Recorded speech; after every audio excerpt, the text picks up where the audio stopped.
During an episode of Investing the Templeton Way podcast, Professor Damodaran, who he respects almost as much as Warren and Charlie, mentioned that he is not comfortable with positions becoming a large part of his portfolio, for example, when they reach 25 to 35%. He mentioned that Apple is now 35% of Berkshire's portfolio and thinks that that is near a danger zone. Wonders if Warren and Charlie can comment. I'd like to make one comment first, but Charlie will come up with. I think he's out of his mind. Yeah, I knew that was coming.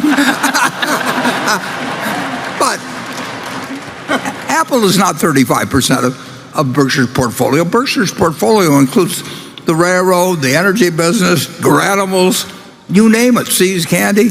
They're all businesses.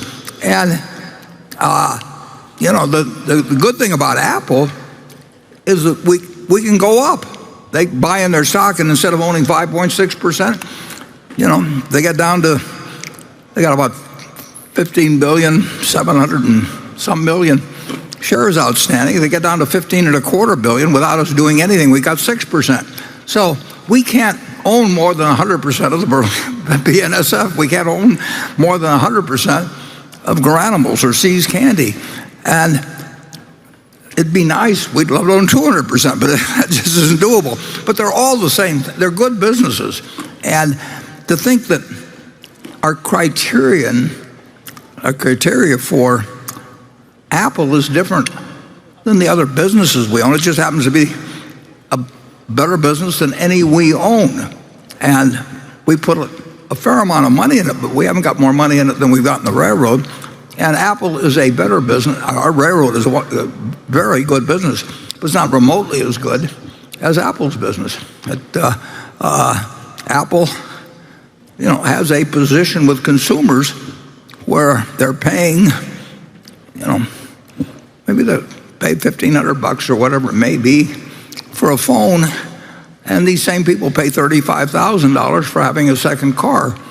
And if they had to give up a second car or give up their iPhone, they'd give up their second car. I mean, it's an extraordinary product. We don't have anything like that we own 100% of, but we're very, very, very happy to have 5.6 or whatever it may be percent, and we're delighted every 0.1% that goes up. It's like adding $100 million to our earnings. I mean, our share of the earnings, and they use the earnings to buy out our partners, which we're glad to see them sell out too. The index funds have to sell if they bring the number of shares down. And, we went up slightly last year, and I made a mistake a couple of years ago, and I sold some shares when I had certain reasons why gains were useful to take that year from a tax standpoint. But having heard me say that, it was a dumb decision.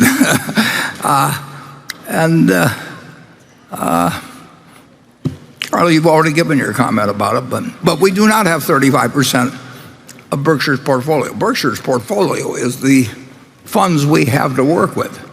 And we want to own good businesses, and we also want to have plenty of liquidity.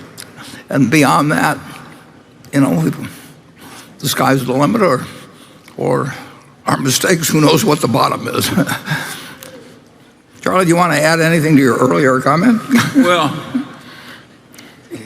I think one of the inane things that's taught in modern university education is that a vast diversification is absolutely mandatory in investing in common stocks. That is an insane idea.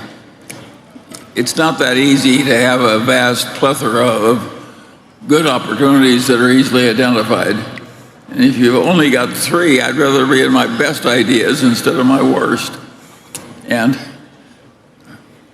now, some people can't tell their best ideas from their worst, and in the act of deciding that an investment already is good, they get to thinking it's better than it is. I think we make fewer mistakes like that than other people, and that is a blessing to us.